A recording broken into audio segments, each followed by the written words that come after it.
पीके sir पे। तो friends, आप सभी के लिए ईवीएस के 10 ऐसे क्वेश्चन लेकर आए हैं जो आपकी परीक्षा के लिए अत्यंत ही महत्वपूर्ण साबित होने वाले हैं। तो वीडियो को स्टार्ट करते हैं। स्टार्ट करने से पहले फ्रेंड्स, यदि आप चैनल पर नए हैं तो चैनल को सब्सक्राइब कर लीजिए, बेल बटन को ऑन कर लीजिए, जिससे हमारे द्वारा जो नई नई वीडियो डाले जाते हैं उसका नोटिफिकेशन आपके पास पहुँच जाए। तो फ्रेंड्स, आप सभी के लिए जो है, चलिए स्टार्ट करते हैं क्वेश्चन नंबर 1 से। क्वेश्चन नंबर 1 कहता है कि जो पर्यावरण अध्ययन की पाठ्य पुस्तक में प्रयुक्त भाषा कैसी होनी चाहिए। ए में रूखी और बच्चों के द्वारा समझने में कठिन होनी चाहिए। बी परिभाषाओं पर बल देते हुए औपचारिक बनाई जानी चाहिए। सी तकनीकी और औपचारिक भाषा होनी चाहिए। या डी बच्चे के दिन प्रतिदिन की भाषा से संबद्ध होना चाहिए। आंसर आप लोग देने का प्रयास कीजिएगा फ्रेंड्स। यदि हम आंसर की बात करें तो जो पर्यावरण के अध्ययन में पाठ्य पुस्तक में जो आप पढ़ाने के समय प्रयोग करेंगे भाषा, वो दिन प्रतिदिन की भाषा होनी चाहिए। इसलिए जो है डी आंसर आपका सही हो जाएगा। D is the right answer. बढ़ते हैं अगले क्वेश्चन की ओर।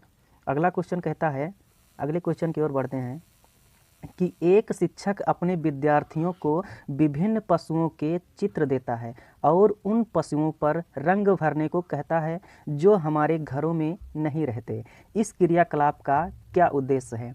ए में सृजनात्मकता का विकास करना, बी अवलोकन का विकास करना, सी वर्गीकरण कौशल का विकास करना, या डी डाटा संग्रह का विकास करना। आंसर आप लोग देने का प्रयास कीजिएगा फ्रेंड्स। यदि हम आंसर की बात करें तो जो चित्र में जो है पशुओं पर जो है वो रंग भरने को कहता है एक शिक्षक, तो उसमें डाटा संग्रहण की ऐसी तो कोई बात नहीं कर रहा है, इसलिए डी आंसर इसमें गलत हो जाएगा। ए, बी और सी आपका सही हो जाएगा। इसलिए डी आंसर में लिखा है, डी आंसर आपका सही हो जाएगा, ए, बी और सी। अगले क्वेश्चन की ओर बढ़ते हैं। क्वेश्चन नंबर अगला कहता है कि फ्रेंड्स, शिक्षक को इन उत्तरों का सामना किस प्रकार करना चाहिए। ए में उनके विचारों तक पुनः पहुंचने के लिए एक चर्चा प्रारंभ करें। बी बच्चों को बता दें कि वे गलत हैं। सी जल चक्र का एक मानक चार्ट प्रदर्शित करें। या डी वाष्पीकरण की परिभाषा दें और बच्चों को उसे याद करने के लिए कहें। आंसर आप लोग देने का प्रयास कीजिएगा फ्रेंड्स। आंसर की बात करें तो जो सी आंसर आपका सही हो जाएगा, यानी कि जल चक्र का एक मानक चार्ट जो है वो प्रदर्शित करें। सी आंसर आपका सही हो जाएगा। अगले क्वेश्चन की ओर बढ़ते हैं। क्वेश्चन नंबर अगला कहता है, वाष्पीकरण विषय पर बच्चों की विविध सोच का आकलन करने के लिए निम्नलिखित में से कौन सा प्रश्न एक नमूना हो सकता है। ए में लिखा है जल चक्र का आरेख बनाइए और उसे नामित कीजिए। बी जल चक्र के 5 लाभ लिखिए। सी क्या होता यदि जल चक्र होता ही नहीं। डी जल चक्र के क्रम के सोपानों की सूची बनाइए। फ्रेंड्स, आंसर आप लोग देने का प्रयास कीजिएगा। तो आंसर की बात करें तो सी आंसर इसमें सही हो जाएगा, यानी कि क्या होता यदि जल चक्र जो है वो ना होता। यदि ऐसा कहेंगे तो जो है बच्चे अपनी सृजनात्मकता का विकास करने के लिए अपने जो है निजी जीवन से जो है देखकर सोचने का प्रयास करते, इसलिए सी आंसर आपका सही हो जाएगा।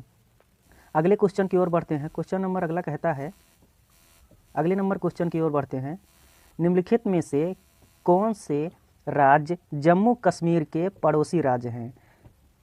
उत्तराखंड राजस्थान, हिमाचल प्रदेश उत्तराखंड, हिमाचल प्रदेश पंजाब, हिमाचल प्रदेश उत्तर प्रदेश। आंसर आप लोग देने का प्रयास कीजिएगा फ्रेंड्स। यदि हम जम्मू कश्मीर के पड़ोसी राज्यों के बारे में बात करें तो जो हिमाचल प्रदेश और पंजाब राज्य है ये जो है जम्मू कश्मीर के पड़ोसी राज्य हैं, इसलिए सी आंसर आपका सही हो जाएगा। आगे बढ़ते हैं। क्वेश्चन नंबर अगला कहता है कि पशुओं की त्वचा पर विविध पैटर्न या डिजाइन किसके कारण होते हैं। उनकी त्वचा पर बालों के कारण होते हैं, उस जलवायु के कारण होते हैं जिसमें वे रहते हैं, उनकी शारीरिक शक्ति को इंगित करते हैं, परावर्तित प्रकाश के कारण होते हैं। तो फ्रेंड्स, जो विविध पैटर्न पशुओं की त्वचा पर जो पाए जाते हैं वो उनके जो त्वचा पर जो बाल होते हैं उसके कारण जो है वो डिजाइन या पैटर्न पाए जाते हैं, इसलिए ए आंसर आपका इसमें सही हो जाएगा। A is the right answer. आगे बढ़ते हैं। अगले नंबर क्वेश्चन को देखने को प्रयास कीजिएगा फ्रेंड्स। जो व्यक्ति जंगल में कम से कम 25 वर्षों से रह रहे हैं उनका उस जंगल भूमि पर और उसमें पैदा होने वाली वस्तुओं पर अधिकार है। यह जन आदेश किसके द्वारा दिया गया। आंसर आप लोग देने का प्रयास कीजिएगा फ्रेंड्स। भूमि अधिग्रहण अधिनियम 1994, संविधान अनुसूचित जाति आदेश संशोधन विधेयक 2012, भारतीय जंगल अधिनियम 1927, भारतीय जंगल अधिकार अधिनियम 2007। आंसर आप लोग देने का प्रयास कीजिएगा फ्रेंड्स। यदि हम आंसर की बात करें तो जंगल अधिकार अधिनियम जो 2007 है, इसके द्वारा जो है इस जनादेश को जो है पारित किया गया था, इसलिए डी आंसर आपका सही हो जाएगा इसमें। जंगल अधिकार अधिनियम 2007, D is the right answer.